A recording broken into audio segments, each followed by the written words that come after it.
Assalamualaikum warahmatullahi wabarakatuh. Hai anak-anak hebatku, bagaimana kabar kalian hari ini? Jumpa lagi dengan Bu Leni di tema 7, subtema 2, pembelajaran 2. Pernahkah kalian menyaksikan pertunjukan tari anak-anak? Ini Bu Leni memiliki beberapa gambar tari. Ini ada tari saman, ada juga tari kipas Pakarena, atau mungkin kalian pernah melakukan pertunjukan tari. Nah, tahukah kalian jika para penari tersebut dalam membentuk formasi tarian seolah-olah mereka melalui garis imajiner atau garis khayal yang ditentukan agar terbentuk formasi tari yang indah. Bahkan ketika kalian misalnya pernah melakukan pertunjukan tari, pasti ada perubahan posisi tari maupun formasi yang dibentuk.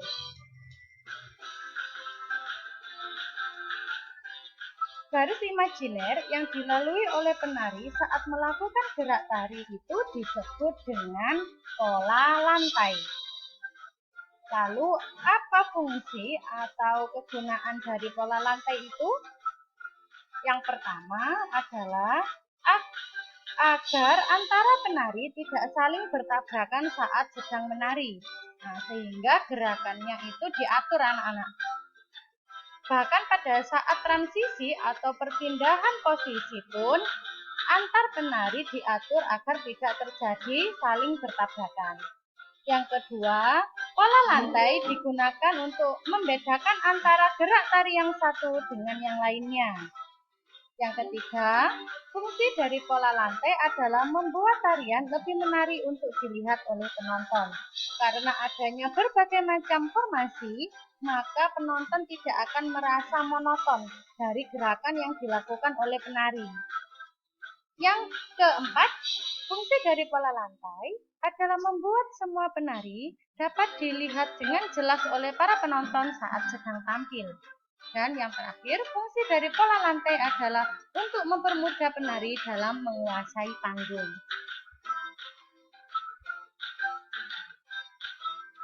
Pola lantai yang dilakukan oleh penari ketika melakukan gerakan tariannya itu dapat kita ketahui dengan melihat formasi para penari dalam memperagakan tari. Nah, bentuk formasi garis ini dapat berubah-ubah, anak-anak. Perubahannya itu terjadi selama penari menampilkan sebuah tarian. Pola lantai itu sendiri pada dasarnya dibedakan atas dua, yaitu pola lantai berbentuk garis lurus serta pola lantai berbentuk garis lengkung. Ini adalah dasar dari pola lantai, yaitu garis lurus serta garis lengkung. Apabila kalian menyaksikan pertunjukan tari, kok polanya berubah-ubah, tidak hanya berubah garis lurus maupun garis lengkung saja, Bu Leni. Itu dikarenakan baik pola lantai berupa garis lurus maupun garis lengkung dikembangkan lagi menjadi beberapa bentuk pola lantai yang lainnya. Mari kita bahas mulai dari pola lantai garis lurus. Pola lantai garis lurus ini dikembangkan menjadi pola lantai berbentuk horizontal. Ini ya anak-anak ya. Kemudian diagonal, garis lurus ke depan, bentuk zigzag, segitiga, segi empat, maupun segi lima. Sedangkan pada pola lantai garis lengkung dikembangkan menjadi bentuk lingkaran, angka 8, garis lengkung ke depan, serta garis lengkung ke belakang.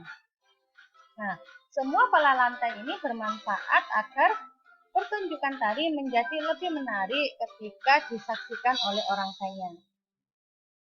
Penjelasan mengenai pola lantai, kemudian fungsi, serta bentuk dari pola lantai dapat kalian tulis di buku tulis kalian masing-masing agar kalian tidak lupa mengenai materi tentang pola lantai yang kita pelajari hari ini. Setelah kalian menulis materinya, mari kita berlatih. Nah, perhatikan gambar tarian berikut. Ini Bu Leni sudah menampilkan beberapa tari daerah yang berasal dari Indonesia. Tugas kalian adalah jelaskan pola lantai yang digunakan oleh penari-penari tersebut. Dari mulai yang pertama, misalnya itu ada tari Yospan dari Papua. Kalian jelaskan pola lantai yang digunakannya apa. Ya. Jika kalian ingin mengerjakan soal ini, tentu saja kalian tadi harus menyimak penjelasan dari Bu Leni dengan seksama dan juga jangan lupa penjelasannya ditulis di buku tulis kalian masing-masing. Selamat belajar, selamat mengerjakan tugasnya, patuhi selalu nasihat orang tua, serta patuhi protokol kesehatan ketika kalian akan beraktivitas untuk kesehatan diri sendiri dan orang yang kita sayangi. Sampai jumpa di pembelajaran berikutnya. Wassalamualaikum warahmatullahi wabarakatuh.